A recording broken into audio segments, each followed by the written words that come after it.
বাংলাদেশের নোংরা রাজনীতি আর সাকিবের লোভের কারণে তার ক্রিকেট কেরিয়ার সমাপ্তি হয়ে গেল।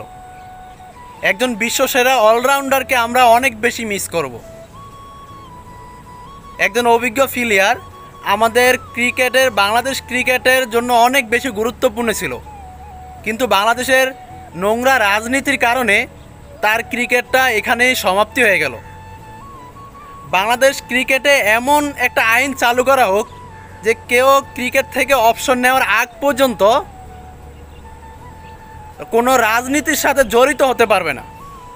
তাহলে আমাদেরকে আর এই সমস্যা সম্মুখীন হতে হবে না।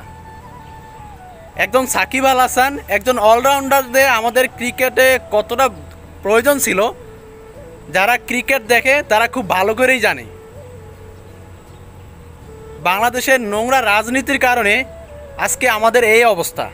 বাংলাদেশের মধ্যে ঢুকতে পারবে না, তার নিরাপত্তা কেউ দেওয়ার জন্য প্রস্তুত না। কি একটা অবস্থা হয়ে গেছে। তাহলে এমন রাজনীতি কেন দরকার ভাই? এজন্যই এমন একটা আইন চালু করা হোক যে ক্রিকেট থেকে অবসর নেওয়ার আগ পর্যন্ত কোনো রাজনীতির দলের সাথে যোগ দিতে পারবে না। অনেক বেশি মিস করব বিশ্বসেরা অলরাউন্ডারকে।